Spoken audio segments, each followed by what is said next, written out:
কি নাম তোমার? মোসাম্মদ সানজিদা খাতুন। মোসাম্মদ সানজিদা খাতুন। আচ্ছা সানজিদা, আপনার সঙ্গে কি ঘটনা ঘটেছিল? আপনি মামুনের বাসায় থাকতেন, আসলে সেই ঘটনাটা বলেন, নাকি আপনাকে মোহনা শিখিয়ে দিয়েছে? না, সেই ঘটনাটা আপনি একটু বলেন, আসলে আপনার সাথে কি ঘটেছিল? এই সবাই চুপ। হ্যাঁ বলেন, ক্লিয়ার করেন। এখানে আপনারা বলতেছেন যে আমাকে মোহনা ভাবি শিখিয়েছে কিনা। এখানে ভাবি কোনো কিছু আমার শিখায় নাই। আমার সাথে এই ঘটনাগুলো ঘটছে। ওনার বাবা যে আমাকে ব্যাড টাচ করছে, আমাকে জোর করার চেষ্টা করছে, ইভেন উনি আমাকে টাকাও দিছে, টাকা দিত, আমার লোভ দেখাইছে যে তুমি যদি আমার সাথে থাকো আমি তোমার 500 1000 আমি তোমার টাকা দিব। উনি আমাকে বলছে আমি যদি মারা যাই তারপরে তুমি আমার বাসা থেকে যাবা না। তাহলে বুঝেন কেমন মানুষ। এটা কে বলছিল? মামুনের বাপ। তুমি এই কথা এর আগে বলো না কেন, হুট করে আজকে বলতেছো? তোমার সঙ্গে তো দীর্ঘদিন যাবত নাকি এরকম হচ্ছে? হ্যাঁ, আমি সেরকম সুযোগ পাই নাই। আমি যে বাসা থেকে বের হবো আমি সেরকম সুযোগ পাই নাই। মামুনের মা আমার সবসময় চোখে চোখে রাখতো, আমি কই যাই কি করি আমি সবসময় চোখে চোখে। ওনার বাসায় একটা কুকুর আছে, ওটা নিয়ে আমি বের হই, উনিও আমার সাথে বের হইতো, আর দেখতো আমি কার সাথে কি বলি। আমি সেরকম সুযোগ পাই নাই। কালকেও উনি দেশে গেছে, আর ওনার মেয়েও দেশে গেছে, মানে আমাকে মায়েরা পরে দেশে গেছে। পরে আমি এই সুযোগ পাইছি। মামুনের বোন। এই যে রুটি ঠান্ডা হয়ে গেছে, রুটি আগে বানাইছি, রুটি ঠান্ডা হয়ে গেছে, গরম গরম রুটি খাইতে পাই নাই। এটা আমি দেখতাম যখন আমি বাসায় ছিলাম, তখন দেখতাম যে মামুনের বোন ওকে খাবার নিয়ে খুব কষ্ট দিত, মারতো অনেক। তখন আমি এটা নিয়ে প্রোটেক্ট করতাম, মামুনকে বলতাম। পরে আমি যদি খাবার খাইতে বসতাম, খাবার খাওয়ার জন্য উনি আমাকে মানে ইয়া করতো। আচ্ছা, মামুনের মা 3 দিন আগে নাকি দেশে গিয়েছে? হ্যাঁ। কালকে নাকি গিয়েছে আপনি? না, কালকে ওর বোন গেছে। আচ্ছা, এই যে তোমাকে মানে দিনে বেশি আক্রমণ করতো নাকি রাতে? রাতে তুমি কার সাথে ঘুমাইতা, কিভাবে? রাত্রে আমি যখন আপু মানে মরিয়মাপুর সাথে যখন ঘুমাইতাম, আপু তো কানে শোনে না, আবার কথাও বলতে পারে না। সো আপু খাটে ঘুমাইতো, আমি নিচে ঘুমাইতাম। তখন বলতো, আমি চিৎকার করলে তো ও শুনতো না। পরে কয়েকদিন এসব করার পর আমি কয়েকদিন মামুন ভাইয়ের মাল্লাও ঘুমাইছি। ওখানে উনি ওরকম করতো। আমি ওখানে যদি ওনাকে আম্মু বলে ডাক দিছি, উনি সজাগ, তারপর উনি সাড়া দেয় না আমার ডাকে। করতে বলতে মানে তোমার সাথে খারাপ কাজ উনি করে ফেলছে এরকম কিছু নাকি করতে চেষ্টা করছে? এই কয়েকদিন কি মামুন কি অন্য কাউকে নিয়ে আসছে বাসায়? বললো হ্যাঁ, আসছিল। কে আসছে? একটা মেয়ে, একদিন আসছিল, 2টা মেয়ে।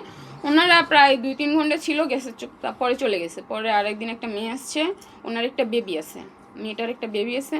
উনি সারা রাত ছিল। আর ভাইয়ের বাসায় যে সজীব নামে একটা ছেলে আছে, উনিকে রুম থেকে বের করে দিয়ে মামুন ভাই ওই যে মেয়েটা আসছিল, ওই মেয়েটা একা রুমে ছিল, ওরা 2জন মিলে সারাটা রাত।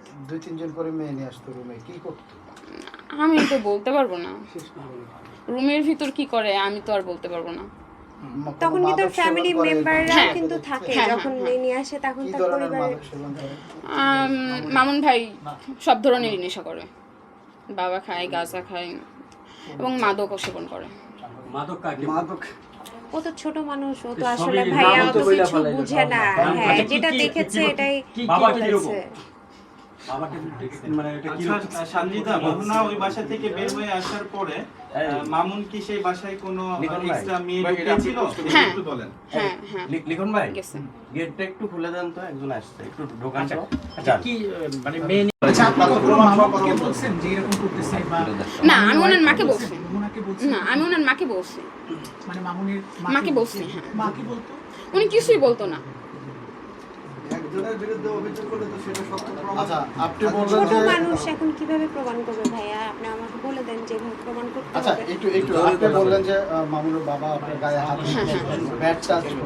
এই যে আপনার ফ্যামিলি মেম্বার যারা আছে জানান না, বলেন মামুনের যে ফ্যামিলির লোকগুলো আমি আছে, ওনার মাকে জানাইছি, তবে ওনার মা কিছু বলে নাই। আচ্ছা মোহনা, এই ঘটনাটা ওনার সাথে যে ঘটেছে এটা কি মামুনের সাথে আপনার বিয়ের পরে ঘটেছে না বিয়ের আগে? হ্যাঁ, ও তো আমাদের বিয়ের পরেই আসছে। ওকে বিয়ের পরেই আমার শাশুড়ি মাঝের থেকে নিয়ে আসছে। উনি একদিন গিয়েছিল, তারপর ওখানে ওকে পেয়েছে। কোন মাঝে থেকে নিয়ে আসছে? কোন মাঝে? মিরপুর শাহালি। শাহালি মাজারে কেন যেত তারা? বলতে পারবো না, সেদিন ঝগড়া করে গেছে। আমি যাই না, আমার শাশুড়ি মনে হয় তাবিজ করতেই যেত। হ্যাঁ, করে। আচ্ছা, আপনার বিয়ের পরে কয়বার গিয়েছে শাহালি মাজার? আপনি আমি তো সঠিক বলতে পারবো না, বাট আমার জানা মতো 2 থেকে 3 বার গিয়েছে। এই যে ঘটনাটা বললো আপনার পাশে বসে, এটা কতটুকু কি মনে হয় আপনার কাছে? আমি আসলে ও কখনো আমাকে কমপ্লেন করে নাই, বাট কালকে এসে বলতেছে যে ভাবি এই অবস্থা, আমাকে উনি অনেক ব্যাড টাচ করতেছে, আমি এটা আপনার কাছে ইয়ে করতে চাই, আর আপনাকে আমার সেফ মনে হইতেছে, আমি আপনার কাছে থাকতে চাই। তো হ্যাঁ, ওনার বাবার এরকম অভ্যাস আছে, ওনার বাবা বিয়েও করেছে 2-3টা, সো ওদের ফ্যামিলি এরকম, আমি যতটুকু জানি। এই টিনেজার একটা বাচ্চার সঙ্গে এরকম করা, জি, মানে উপায়টা কি তাহলে এখন? ব্যাপারটা কি? আমরা অলরেডি আমি ওকে নিয়ে গিয়ে কালকে থানায় একটা কমপ্লেন করে এসেছি, সো দেখি আমি ওর জন্য আমি কি করতে পারি, কারণ আমি জি আপনি তো 4 মাস ছিলেন মামুনের সঙ্গে।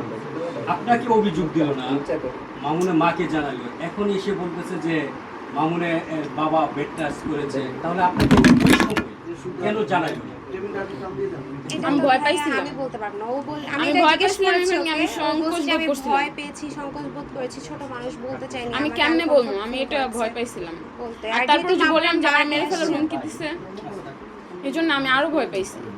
আচ্ছা, মোহনা আপনার কাছে কি মনে হয় এই মেয়েটা সত্য কথা বলছে? কিভাবে আপনি বিশ্বাস করেন? অবশ্যই আমার মনে হয়, কারণ ওর ফ্যামিলিতে আমি তো এরকম দেখেছি, ওর বাবার এরকম অনেক কিছু শুনেছি আমি যখন তাদের গ্রামের বাড়িতে গিয়েছি, আমাকে আশেপাশের মানুষ অনেক কিছু কমপ্লেন করেছে ওনার এইসব নিয়ে, সো আমার মনে হয় এগুলো সত্যি।